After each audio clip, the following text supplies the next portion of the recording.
Mesdames et messieurs, bonjour et bienvenue dans Telle Église. Il a quitté la République démocratique du Congo, qu'il a vu naître, pour sauver sa vie.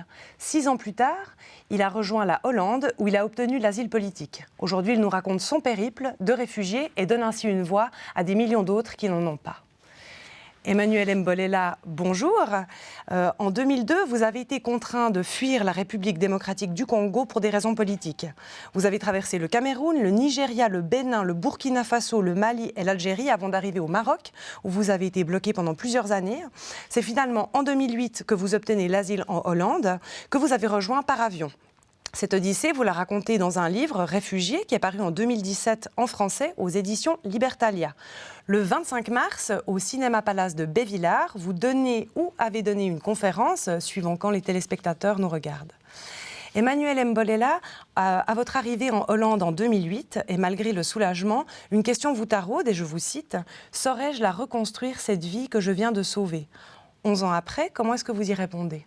Oui, c'est vrai, 11 ans plus tard, je ne dirais pas que j'ai pu reconstruire cette vie, mais par contre, c'est encore un long parcours que je dois faire. Donc, je suis encore en train de lutter pour pouvoir reconstruire la vie. Vous savez, quand on quitte le pays, on laisse les siens et on arrive dans un pays comme la Hollande. Donc, on se retrouve isolé, on se retrouve dans cette situation. Donc, ça n'a pas été facile pour moi pour pouvoir reconstruire la vie comme je le pensais. Mais de toutes les façons, ce que je peux dire, c'est que je suis en train maintenant de travailler, je suis en train d'éliter pour pouvoir trouver pour trouver des ressources, pouvoir me permettre de reconstruire la vie comme je le veux. Parce que d'abord, mes diplômes n'étaient pas reconnus aux Pays-Bas et cela ne me donnait pas la possibilité de trouver un travail de mon choix. Et tout ça, ça fait que ça ne pouvait pas me permettre de bien reconstruire la vie comme je le pensais. Alors, avant de poursuivre notre discussion, je vous propose de retrouver Emmanuel Mbolela lors de l'une de ses conférences. Notre équipe s'est spécialement rendue à Orbe, dans le canton de Vaud, dans le cadre d'une rencontre organisée par l'association auprès des requérants d'asile de Valorbe. Ce soir, Aravo accueille M. Emmanuel Mbolela du Congo pour qu'il raconte son parcours à travers l'Afrique pendant 6 ans, jusqu'à ce qu'il arrive en Europe finalement. C'est essentiel, parce qu'on sait très bien que les Suisses ne comprennent pas ce que c'est que l'asile. Ils voient de temps en temps le 19h30 avec quelques secondes de films qui passent, mais on ne comprend jamais la profondeur. Moi, je viens plus précisément de ce pays, la République démocratique du Congo. On dit souvent République démocratique, bien qu'il n'y a pas de la démocratie dans ce pays. On sait que ça existe, ces choses-là, mais quand on a quelqu'un qui est vraiment en chair et en os et qui vous raconte vraiment son histoire, c'est vraiment quelque chose qui nous prend aux tripes et c'est impressionnant. J'ose espérer que le récit de ce long et pénible parcours pourra servir à celles et ceux qui pourraient à leur tour être contraints de suivre ce chemin comme j'ai été forcé de l'emprunter. Extrêmement émouvant, et puis en fait je suis épaté par cette capacité à toujours voir le bon, maintenir cet espoir que les choses peuvent changer. Comment on peut vivre ce qu'on a vécu et puis avoir encore envie d'aider son prochain si à un moment donné il n'y a pas cet espoir infini, en fait c'est ça qui me touche. J'ai trouvé son récit impressionnant, tant par son histoire personnelle, son engagement déjà dans son pays, sa fuite. Le sang derrière moi les êtres qui m'étaient le plus chers et que pour certains, je ne reverrai plus. Cet écrit se veut un cri en faveur de ces femmes, de ces hommes et surtout de ces enfants sans voix que j'ai rencontrés. Pour nous, c'est clair qu'écouter un migrant vaut mieux que d'en parler. Et les gens parlent beaucoup de la migration sans savoir de quoi il s'agit. Et ce soir, ils ont l'occasion de toucher du doigt et du cœur peut-être quelque chose de plus profond. Emmanuel Mbolela, en quoi est-ce important aujourd'hui pour vous de témoigner de votre histoire? Oui, pour moi, témoigner, c'est ma façon de mener la lutte, puisque vous savez, cette histoire que j'ai vécue, je vis d'autres personnes vivre la même histoire. Et souvent, quand on arrive, beaucoup n'ont pas cette force de pouvoir raconter, de pouvoir parler. Et moi, je me suis dit que c'est mieux que j'arrive à témoigner. Et témoigner, pour moi, c'est une façon de faire entendre la voix des sans-voix.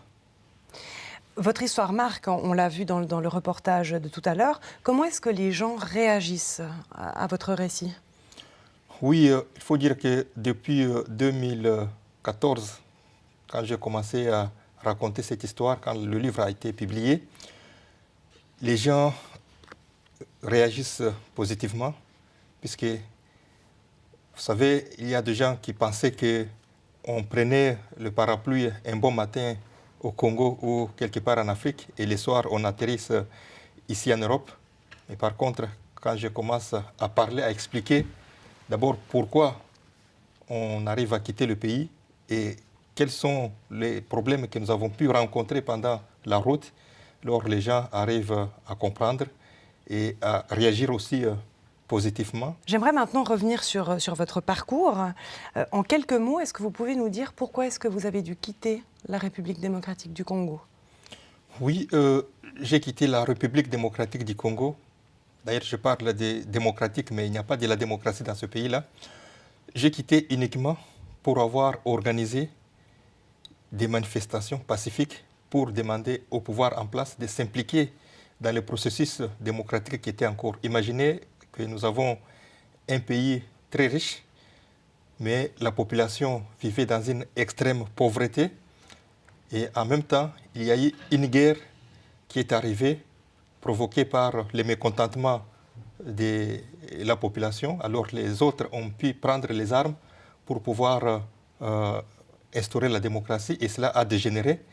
Et cette guerre a fait beaucoup de victimes, plus de 6 millions de morts, plus de 2,5 millions de déplacés de guerre et de réfugiés, et surtout les viols des femmes au Congo.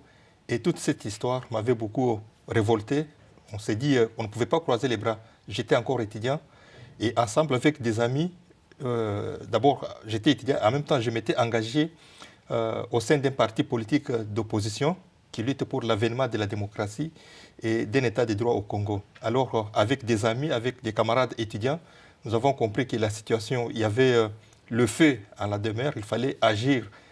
Et en tant que jeunes, nous avons à l'époque organisé des manifestations pacifiques pour demander au pouvoir de s'impliquer dans le processus démocratique. Mais malheureusement, le pouvoir n'a pas bien compris notre démarche. Il a envoyé des militaires, des policiers qui se sont comportés comme s'ils étaient dans un champ de bataille, et nous avons été arrêtés et mis en prison. Alors, si j'ai pu quitter le pays, c'était pour sauver ma vie, puisque la prison au Congo, quand vous y êtes, c'est déjà la mort. Les conditions de prison au Congo, ce ne sont pas les mêmes conditions qu'ici en Suisse. Quand on est en prison au Congo, c'est déjà la mort. Alors, quand je me suis évadé de la prison, j'étais forcé de quitter mon pays. C'est comme ça que je me suis mis sur le chemin de l'exil. Alors justement, sur ces routes de l'exil que vous avez prises, ça coûte cher, en fait, de prendre ces routes-là. Oui, la route de l'exil coûte cher, non seulement en termes financiers, mais aussi en termes de risques. Vous savez, pour faire ces voyages, il fallait avoir de l'argent, et pour cela, on était obligé de faire des petits jobs. C'est pour cela que ça a pris beaucoup de temps. Pour arriver jusqu'au Maroc, j'ai mis 2 ans, et je suis resté bloqué au Maroc pendant 4 ans. Donc pour arriver ici en Europe, c'était un voyage qui m'a pris 6 ans. Et pendant ces 6 ans, il fallait faire des petits jobs. Et ces petits jobs qu'on faisait, il fallait dire aussi que c'était de l'exploitation.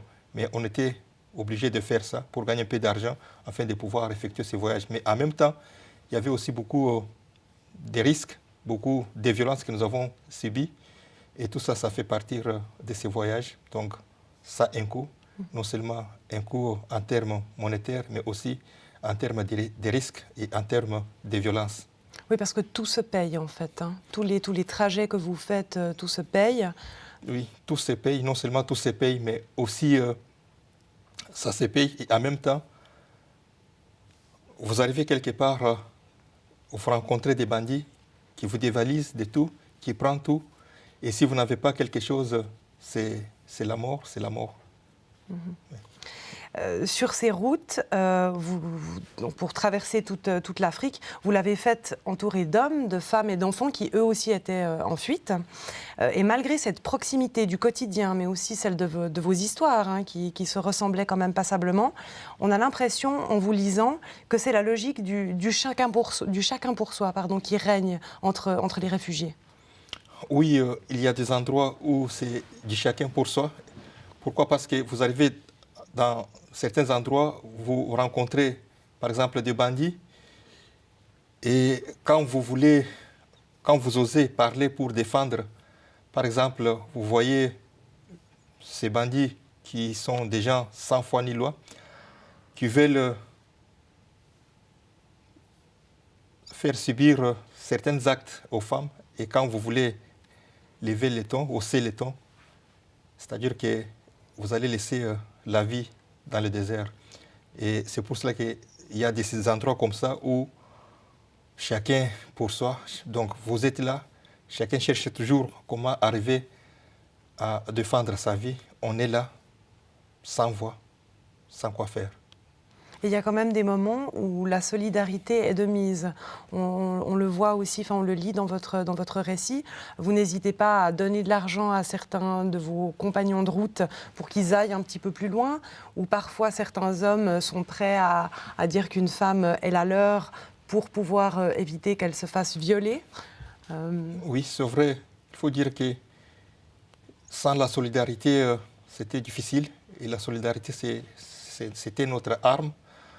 Il y avait une forte solidarité, parce que vous pouvez, en marchant, voir quelqu'un qui n'a plus de force pour pouvoir marcher. Vous n'allez pas l'abandonner, il faut le secourir. Donc on peut commencer à le porter, on s'échange, l'un porte, après l'autre peut porter, et c'est comme ça qu'on marchait. Et aussi, dans des situations où on trouvait des femmes à qui il y avait certaines personnes qui étaient prêtes à leur faire n'importe quoi, alors il y a des personnes qui pouvaient défendre ces femmes, soit en disant que c'est ma femme, et des fois, on peut dire ça, ça peut donner quelque chose, ça peut sauver la vie de cette femme, et des fois, ça ne marchait pas. Mais sauf qu'il faut dire que la solidarité, c'était très forte pendant ces voyages, puisqu'il y a des gens qui pouvaient manquer quelque chose à manger, ou bien manquer de l'argent pour continuer, pour faire un trajet, et ceux et celles qui en avaient pouvaient prêter à d'autres. Dans ce voyage, qu'est-ce qui vous a fait tenir? Qu'est-ce qui vous a fait tenir bon, qui vous a fait continuer? Oui, il faut avoir d'abord des nerfs solides et en même temps, il faut avoir la foi. Moi, personnellement, ce qui m'a fait tenir, c'est la foi. Je suis chrétien et c'est cette foi qui m'a beaucoup soutenu, qui m'a beaucoup aidé à pouvoir supporter certains actes, à pouvoir supporter certaines violences, à pouvoir avancer.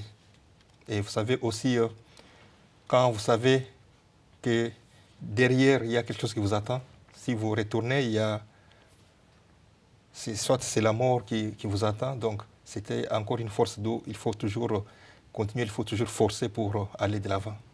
Alors, vous avez continué et en 2004, vous êtes arrivé au Maroc et vous y êtes resté bloqué pendant 4 ans. Vous parlez de ce pays comme de l'enfer, en tout cas pour les réfugiés. Comment ça se passe au quotidien? D'abord, je vais vous dire que dès que j'arrive au Maroc, j'ai été enfermé avec d'autres amis avec qui nous sommes arrivés au Maroc, précisément à Oujda. Nous avons été enfermés dans une maison par un monsieur là qu'on appelait maître, qui se croyait doté de tout pouvoir de faire n'importe quoi sur nous.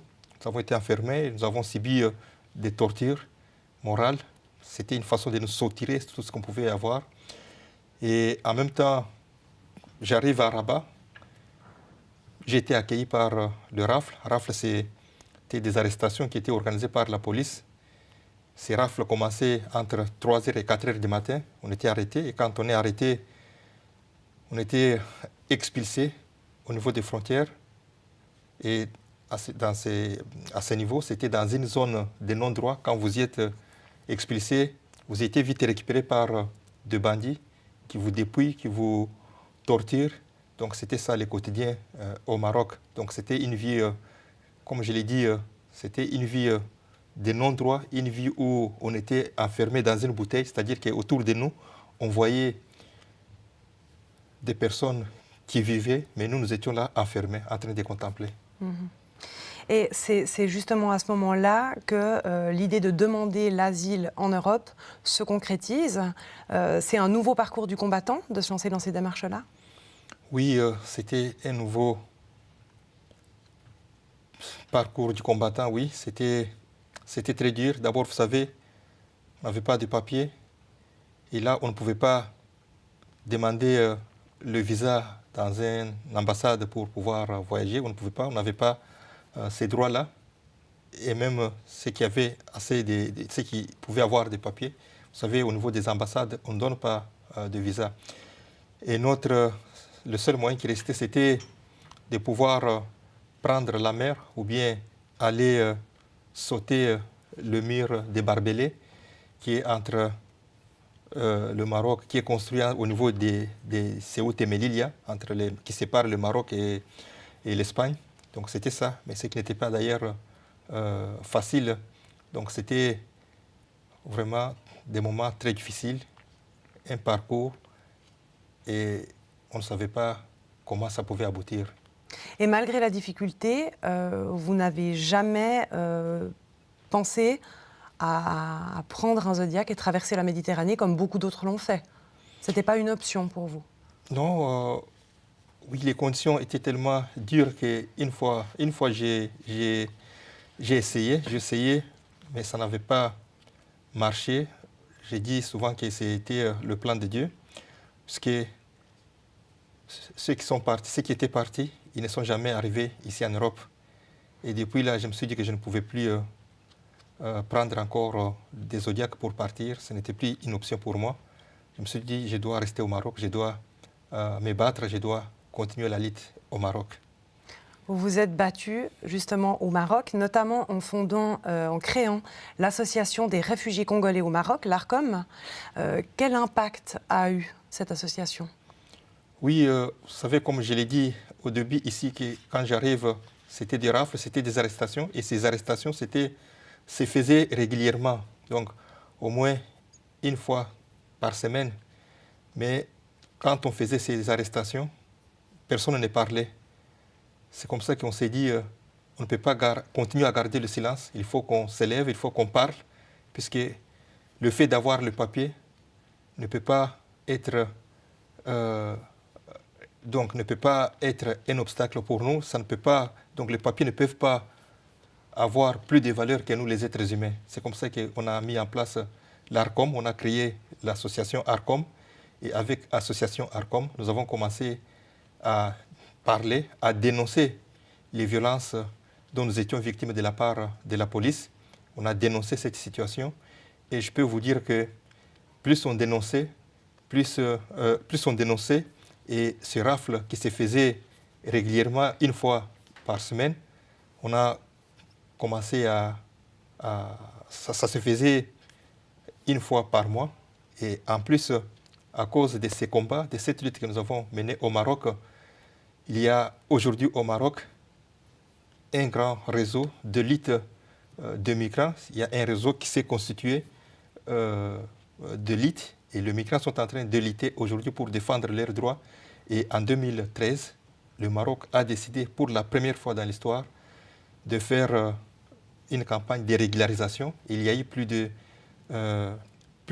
50 000 personnes qui ont pu avoir la carte de séjour, et les réfugiés qui n'étaient pas reconnus au Maroc ont été reconnus par les autorités marocaines. Et tout ça, c'était grâce à notre lutte que nous avons menée au sein de notre association ARCOM.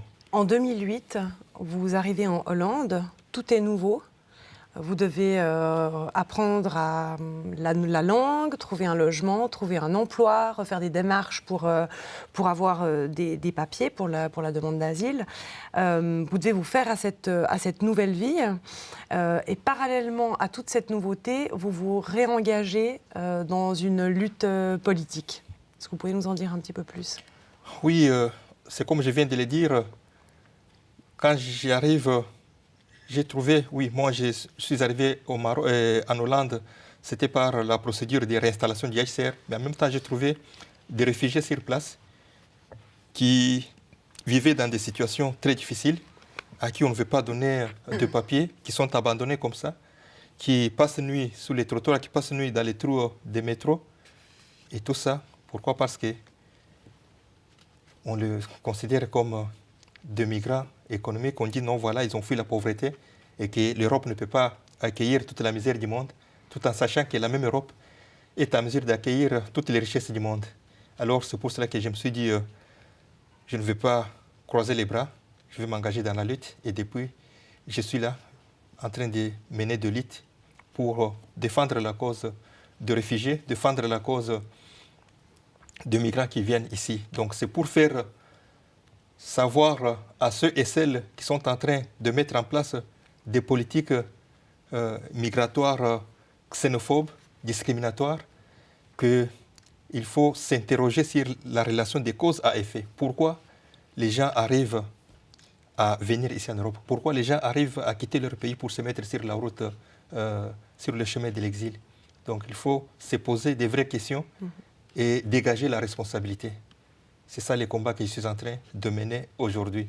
Puisque vous savez, on dit souvent, il fuit la pauvreté. Mais moi, aujourd'hui, je vais vous dire, il ne fuit pas la pauvreté, mais il fuit l'appauvrissement. Puisque l'Afrique, aujourd'hui, l'Afrique, c'est un continent très riche, mais qui est appauvri. Appauvri par qui? Par des sociétés multinationales qui quittent ici en Europe, qui vont en Afrique, qui croient que pour avoir des matières premières et venir faire des gros bénéfices ici, il faut créer l'instabilité. Et en même temps, on crée l'instabilité, on soutient les dictateurs, et puis on pille les matières premières, on ne construit rien là-bas comme usine, on ne crée pas des emplois. Et c'est avec raison que les gens voient que non, là où vont nos matières premières, c'est là où il y a des usines, c'est là où il y a des industries, c'est là que nous pouvons aller trouver du travail. Et c'est pour cela qu'ils viennent. Alors, si on veut réellement, si on ne veut pas que les gens viennent, mais il faut aussi savoir ce qu'on fait dans le pays d'origine de ces gens-là. C'est ça les combats que je suis en train de mener. Et depuis 2014, je mène ces combats. J'ai fait des conférences, des rencontres, des manifestations pour dénoncer cet état des choses. Depuis cette année, depuis le début de l'année, en République démocratique du Congo, il y a un nouveau président de la République qui est issu des rangs de l'opposition. Est-ce que c'est un synonyme d'espoir, un signe d'espoir pour la population? Oui, je veux vous dire que le parti qui est au pouvoir aujourd'hui, le parti qui a remporté les élections, c'est l'UDPS, l'Union pour la démocratie et le progrès social. Et ce parti, c'est un parti qui a mené les combats depuis 37 ans. Et moi, personnellement, je suis militant de ce parti. Nous avons mené la lutte avec détermination, avec l'espoir. Et aujourd'hui, je peux vous dire que nous sommes au pouvoir et il y a de l'espoir aujourd'hui. Et pour que cet espoir se concrétise, c'est là où je vais profiter pour demander à l'Europe de laisser tranquille le nouveau président faire un travail pour l'intérêt de la population. Puisque vous savez, c'est ici en Suisse, un mois avant les élections, qu'on a organisé une rencontre où on a fait parachuter quelqu'un qu'on a dit qu'il était de l'opposition comme candidat commun qui pouvait représenter l'opposition aux élections. Et ce candidat, qui n'était même pas connu au pays, qui n'avait pas de base, ce candidat est parti, il n'a pas pu remporter les élections.